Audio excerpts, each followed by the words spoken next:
Alesia, Julius Caesar, 52 BC, enclosing the stronghold.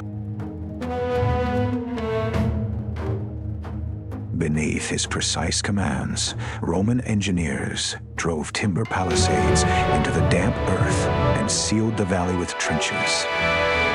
His closing timberwork sealed every escape route, trapping Vercingetorix and his starving warriors within the suffocating fortress.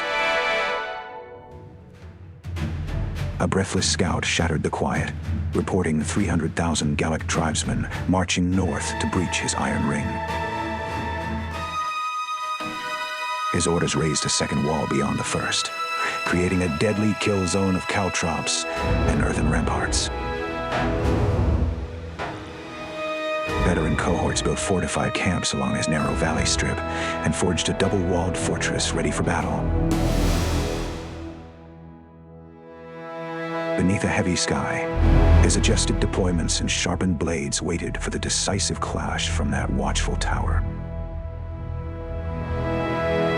Dawn pierced the mist as endless Gallic ranks poured across the plain and tested his defensive lines. War horns echoed through the valley as simultaneous assaults struck his lines, forcing him to direct reserves. Caesar spurred his chestnut stallion toward the crumbling eastern sector, where his voice rallied weary soldiers holding the line.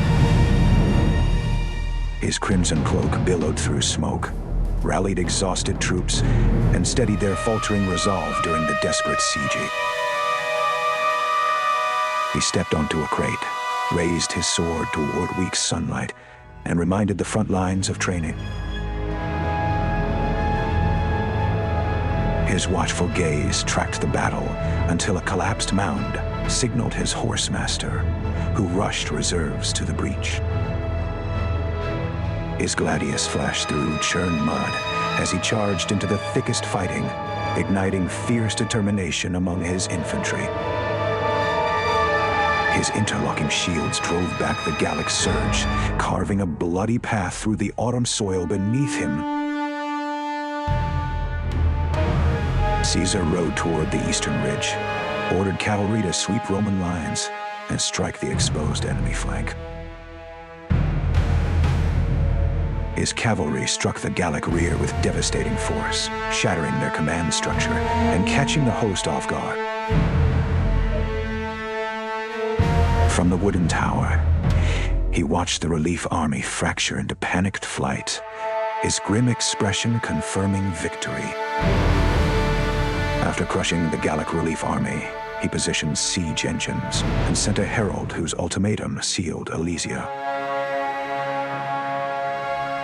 Across the field, massive gates groaned open as Vercingetorix dismounted and rigidly surrendered to Caesar's victory.